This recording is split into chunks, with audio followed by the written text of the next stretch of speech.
All right. Well, I had not planned on beginning my reflection this morning, this reflection about integrity and what Unitarian Universalists believe, with a rock star. But then Neil Peart passed away this week. And so Peart was the drummer and lyricist for the Canadian rock band Rush. And like a lot of nerdy, geeky, introverted teenage boys in the 1980s, I was a huge Rush fan because Rush was heavy metal for smart kids. A lot of philosophical lyrics, a lot of real heavy and intricate and well-played, masterful musicianship, rock and roll stuff, virtuosos on all the instruments. One of my favorite songs from Rush is a thing called Limelight, which is a meditation about how celebrity can rob you of integrity if you are not careful. Peart writes, "Living on a lighted stage approaches the unreal. For those who think and feel in touch with some reality beyond the gilded cage. Cast in this unlikely role and ill-equipped to act with insufficient tact, one must put up barriers to keep oneself intact. Living in a fisheye lens caught in the camera eye, I have no heart to lie and can't pretend a stranger is a long-awaited friend. We are merely players, performers and portrayers, each another's audience outside the gilded cage." He also wrote about the integrity of art and music in a wonderful song called The Spirit of Radio, in which he talks about the magic of technology and how radio, this invisible magical force, right, delivers music and art to you wherever you are, driving to work, which is how he got inspired to write it. He was driving to rehearsal and listening to a radio station that called itself the Spirit of Radio in Toronto, and said, what a marvelous thing, this is right at our fingertips. Following the death of his daughter in a car accident and of his wife by cancer within the same year, he took a indiscriminate, open-ended leave of absence from the band, from rock and roll, from life. And he liked motorcycles, so he hopped on his motorcycle and he just drove by himself all over North America and Central America. When he finished, he wrote a memoir based on notes he wrote in his notebook during that time. It's called Ghost Rider. And it is about processing death. It is about life. It is about dying. It is about hope. It is about grief. It's about being human. And it's a wonderful philosophical reflection on all those things. He was a guy who really put into practice the reality of being human just like everyone else, even though he lived life in the limelight. He understood that celebrity was an illusion that we create by media and circumstance, and a lot of times just plain luck. And he worked hard at holding on to humanity and decency throughout a career as in a sense, a pop star. A great example, I think, of a life lived with integrity. In deep contrast, over the last couple weeks, we've watched our government kill a general in Iran and bring us quite literally, I don't think it's an exaggeration to say, to the brink of World War III. This provides a textbook example of the lack of integrity. Iran is frequently cast in our society as an enemy of the people, an enemy of freedom, and yet we hold in our heads a memory of the Iranian takeover of the American embassy at the end of the 1970s, a revolution, so to speak. And yet we easily don't remember or forget or ignore the fact that in 1953, the CIA orchestrated the overthrow of a democratically elected Iranian government. Why? Because that government had the audacity to nationalize their own oil fields for their own national interest and profit, thereby taking them away from British and American oil companies. So, when we, as the United States, cast Iran as an enemy of democracy and freedom, that's an extreme lack of integrity.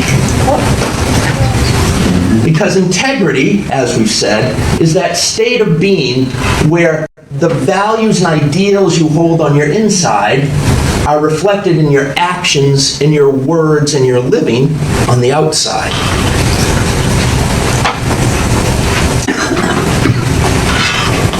Integrity is also about having ideals and values and beliefs that are actually worth having. Things that promote kindnesses and compassion, love and acceptance and inclusion, instead of violence and hatred and fear. Integrity is a basic goodness behind right action and right behavior. Religious integrity means behaving as though you actually hold the beliefs you espouse. So integrity for a Buddhist might be claiming and living out the Buddhist precepts. Integrity for a Jew might be following the Torah. Integrity for a Muslim might be following the Quran. Integrity for a Christian might be following the teachings of Jesus or how their denomination interprets the Bible. Integrity for a Unitarian Universalist. Not so easy. There's a lot more involved here. Because we have such a wide range of spiritual resources and expression, and we have no creed or rules, which we say if you follow this, then you're living with integrity as a person of this faith, we kind of have to work this out each for ourselves as we go along and figure out how we're going to do that. And in order to do this, we have to, each of us as Unitarian Universalist individuals, have an understanding of what it is Unitarian Universalism is. And unfortunately, and I say this with regret, being a minister and kind of making it my job to teach people what this is, I regret that, most Unitarian Universalists aren't taught what it means to be a Unitarian Universalist. And therefore, a great many Unitarian Universalists don't know. And we can't determine how as individuals we're going to live with religious and spiritual integrity as Unitarian Universalists until we have an understanding of what this faith is. And integrity for Unitarian Universalists usually means a type of both-and approach. The integrity required by an individual's spirituality, be that pagan or Buddhist or Christian or whatever your personal inclination is, combined with and influenced by what it means to live that way as part of our Unitarian Universalist collective. So this is a two-level approach, right, that I think some people of other faiths don't have. And when asked to explain what Unitarian Universalism is, many people go right to our 7 principles, and then sometimes add in our 6 sources of religious wisdom. But I'm a little counterintuitive in that I believe being a Unitarian Universalist is not mostly or entirely or just about those 7 principles. A little more maybe about the 6 sources. But the reason I believe this is that those principles and sources of spiritual wisdom were not meant to be for individuals. The 7 principles and the 6 sources are in the Unitarian Universalist Association bylaws as the covenant by which member congregations agree to be in relationship with the other congregations. That whatever your particular local, specific congregational personality, your congregation agrees to share some of these values, right, the 7 principles, and make room for these various ways of spiritual expression among your people. It's the agreement congregations make with one another, not the, in a sense, religious rules for individual Unitarian Universalists. It's subtle, but I think it's an important subtle difference. So instead of making a bunch of handouts, you'll know how I deftly put the 7 principles and 6 sources on your order of service this Sunday. So if you want to follow along, here we go. So the 7 principles and 6 sources are the UUA Bylaws, Article 2, Section C, 2.1. You know, we don't have religious rules, but we have legalistic bylaws. I'm glad you all get the joke.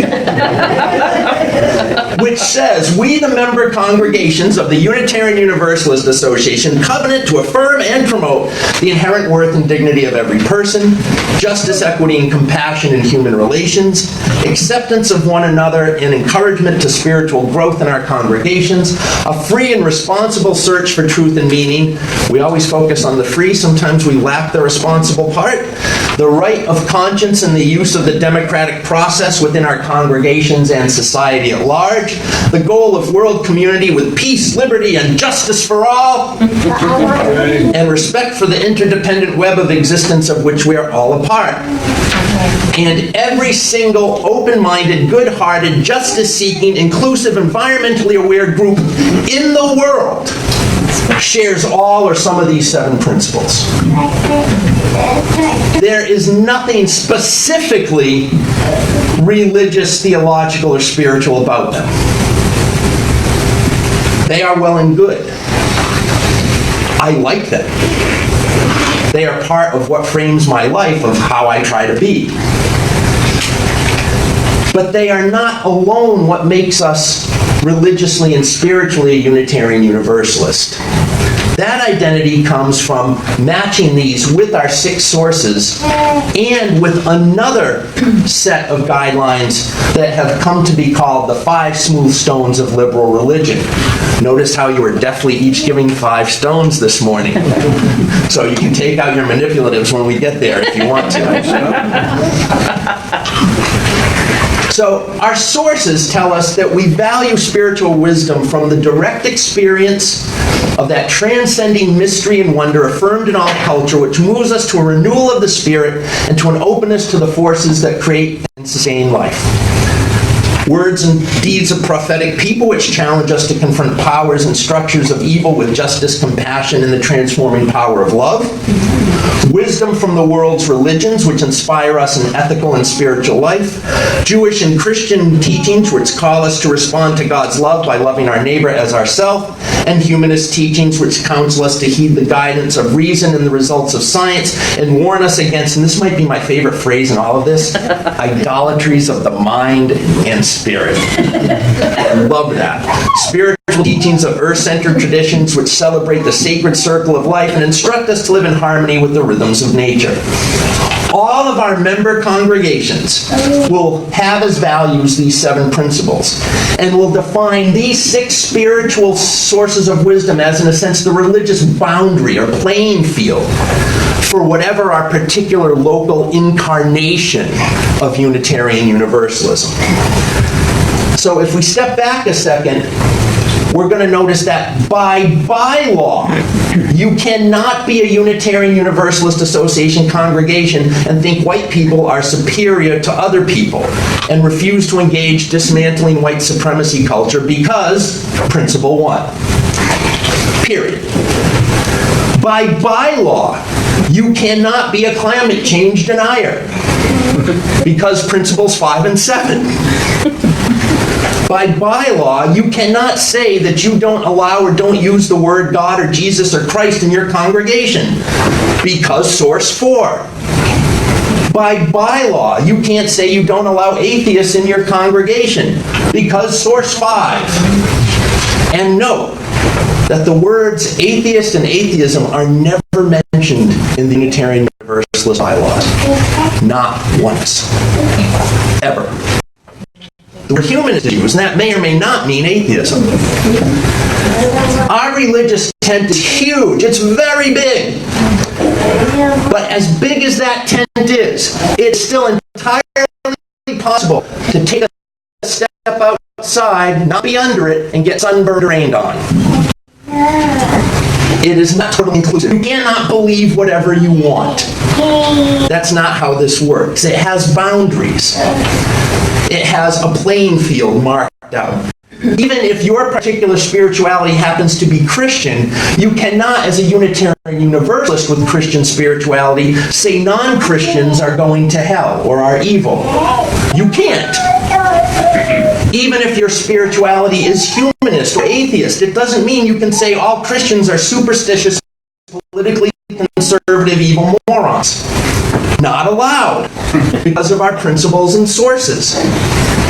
And so, as much as this marks out a playing field, we still need some help delineating how we think about spirituality and religion that applies to all the spiritual variety our sources and principles allow.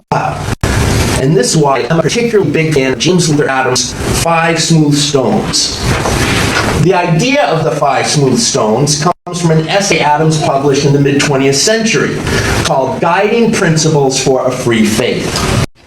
It was finally available in a book titled On Being Human Religiously, Selected Essays in Religion and Society, edited by Matt Stackhouse, published by Beacon Press in 1976. Now out of print. If you'd like to borrow it, I have 2 copies. The full essay, Guide Principles for Free Faith, was posted to our social media this week, and I'll post it again. I'll put it on our website if you want to read the entire thing. It is quite good. James Luther Adams was ordained in 1924 and spent 11 years as a parish minister in Salem and Wellesley, Massachusetts. He entered academia as a seminary professor in 1937. In the 2 years between his stint as a parish minister and the rest of his career as an academician theologian, he spent 2 years in Germany in the mid-1930s, studying, writing, and organizing resistance. He worked with Karl Barth and Albert Schweitzer, among others. And I think it kind of goes without saying, his theology was profoundly influenced by a first-hand observation of the rise of the Nazis in Germany. And he wrote a lot about the relationship of the church to the political state and the necessity of what he termed free public associations. And by this, he meant things such as congregations, fraternal orders, social clubs, civic groups. In the essay, Guiding Principles for a Free Faith, he outlines 5 ideas that are common to a liberal, free, and democratic approach to the practice of religion and spirituality. And although he did not use this term for it, these 5 ideas have come to be known within Unitarian Universalism as the 5 Smooth Stones of liberal religion. And eventually, Unitarian Universalists have attached one-word descriptors to each of these ideas. You'll note how I very cleverly also included these in your order of service this morning, so you have a takeaway. And so, Adams says, religious liberalism depends on the principle that revelation is continuous. All religious wisdom was not handed down at one time, at one point in history, in one person, or one book. We always continue to learn. We learn about ourselves, things develop, there is evolution. Revelation is ongoing and continuous. And thus we call this tradition of ours a living tradition. We are always able to learn new truths, and we are always able, perhaps more importantly, to unlearn old truths that we find are no longer true. For this idea, we use the one-word signifier of hope. Adams says all relationships between mutual and free consent and not uncoercion. You know, he developed these ideas watching the Nazis come to power, right? So we freely choose to enter into relationships with one another. And we share this ideal, this value, that everyone deserves dignity and respect, right? We use the word love for this because our relationships ought to be based on love, mutuality, consent, instead of coercion and manipulation. And We also claim in many places and expressions of this faith, love is the spirit of our faith. Adams says, religious liberalism affirms the moral obligation to direct one's efforts toward the establishment of a just and loving community. It is this which makes the role of the prophet central and indispensable in liberalism. We have a religiously moral responsibility to create the beloved community, to seek to create a place where everyone is included, loved, and respected, and that the systems we put in place in that society are just and fair and equitable and tolerant and inclusive. That is a moral responsibility. And we use the one word justice to describe this because that is justice, giving everyone what they deserve. Because we have a moral responsibility to create a just society, we deny the immaculate conception of virtue, Adams writes. I love that line. We deny the immaculate conception of virtue. Good things don't just happen. We must be involved in making them happen. And for this we use the word courage, because quite frequently making good things happen requires us to be braver than we think we ever can be. And perhaps most importantly, the fifth idea is liberalism holds that we have the resources, both divine and human, that are available for the achievement of meaningful change, justifies an attitude of ultimate, if not immediate, optimism. Trusting in this helps us be a joyful people, and we use the word joy for this. Because we have hope, there is joy. And when it gets right down to it, I believe that these ideas outlined in Principles for a Free Faith, the 5 smooth stones, this is the faith of a religious liberal, the faith of a Unitarian Universalist. Because faith, in a sense, does not mean blindly believe things. It means those things in which we put our deepest trust. And we trust deeply that those ideas are so. And I think that trust in those ideas is what makes people a religious liberal. Not the 7 principles, not the 6 sources. I believe that Christians and Muslims and Jews and Buddhists and pagans and anyone holding any particular religious spirituality, if they approach it with those ideas, they are a religiously liberal person. And the 5 smooth stones do something I think that is also incredibly and ultimately important. They make Unitarian Universalism humanistic. Not humanist, but humanistic. Because not all Unitarian Universalists will define as humanists. But in order to be a religious liberal, you must approach whatever spirituality you do have in a humanistic manner, putting the needs of human life in the context of here and now at the forefront of how you practice and believe.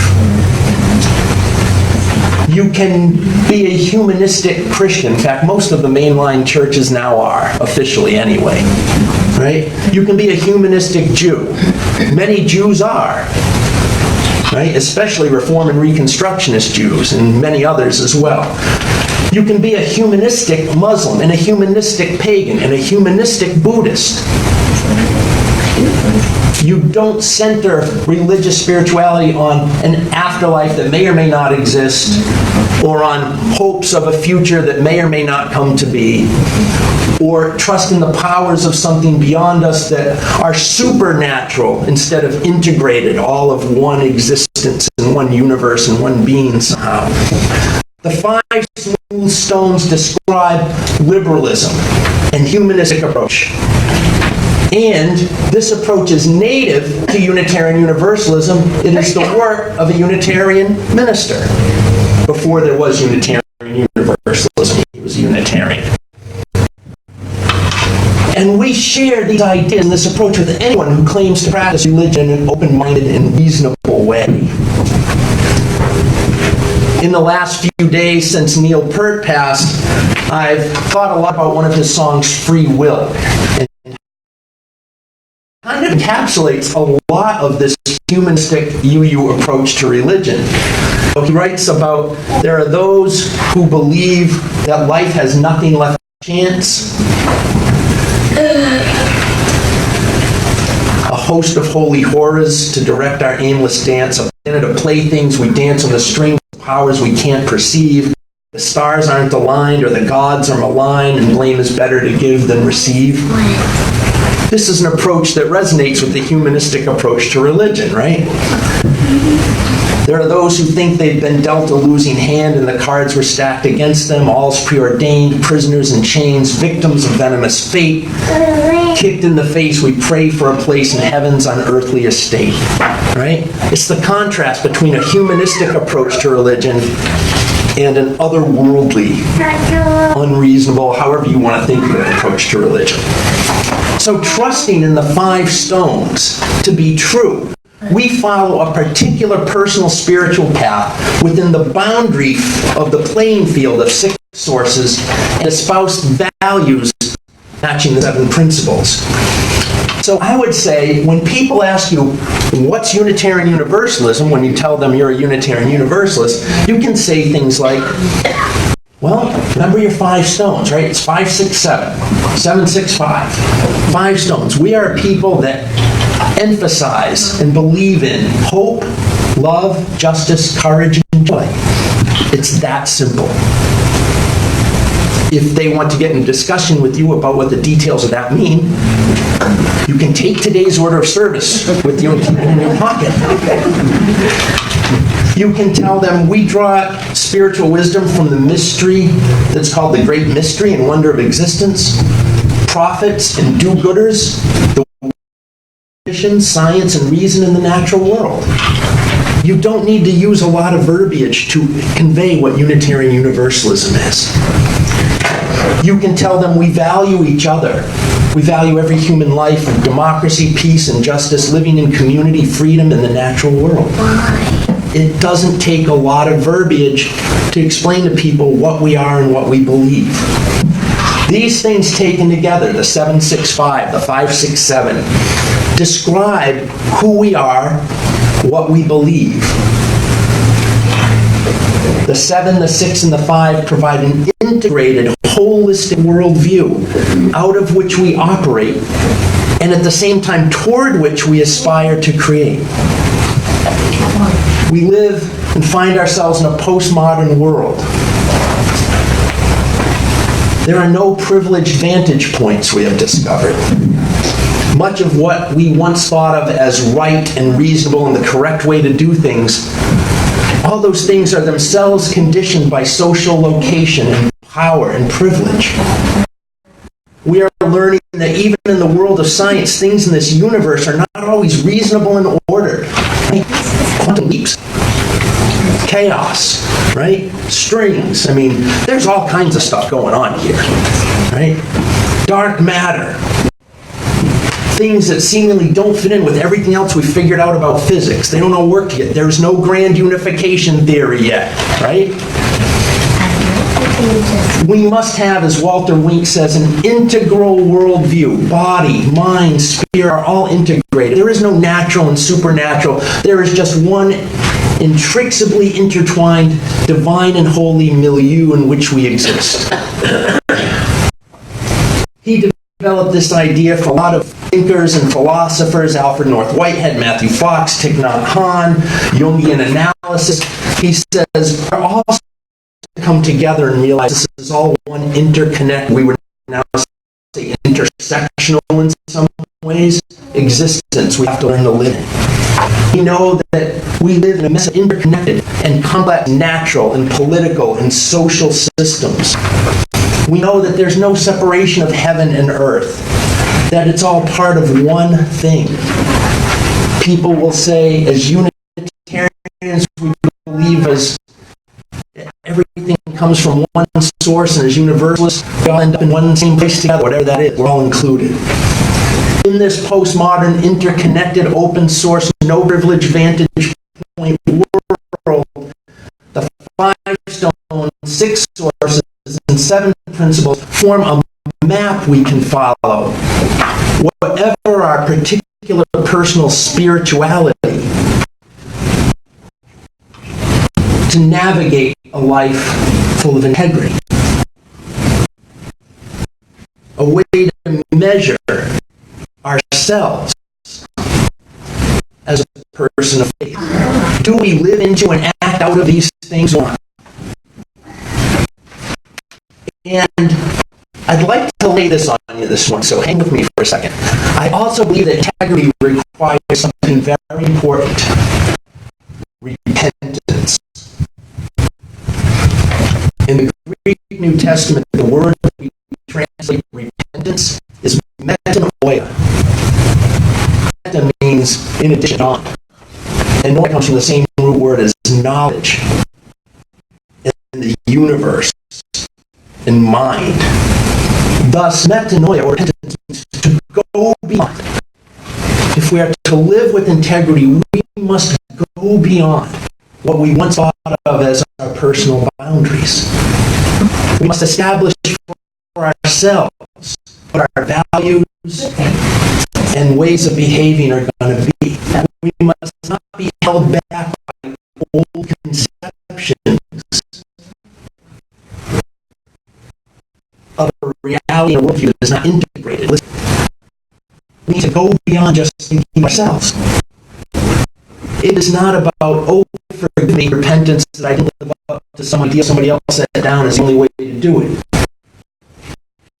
It's about believing ourselves to go beyond, to always understand there's always more to learn or unlearn. That there's always going to be enough resources in human to justify hope. The Buddhists would call it, always operating out of the beginner's mind. So I invite you to go beyond what you once thought of as Unitarian Universalism. Think about it when you're 6 and you're 5. Where we share these guidelines with integrity with each other. If we are to live with integrity as Unitarian Universalists, we must pursue and develop a mature spirituality of our own. We do this within a supportive community that holds certain values and principles, and draws from many sources of spiritual wisdom, the 6 sources, and affirms and promotes a humanistic, if not humanist, approach to religion. Flies and stones. We are called to be a people of hope and love and justice and courage. To live with integrity, we must be incarnated and embodied examples of human beings that live their lives according to the authors of 6 sources and the 7 principles.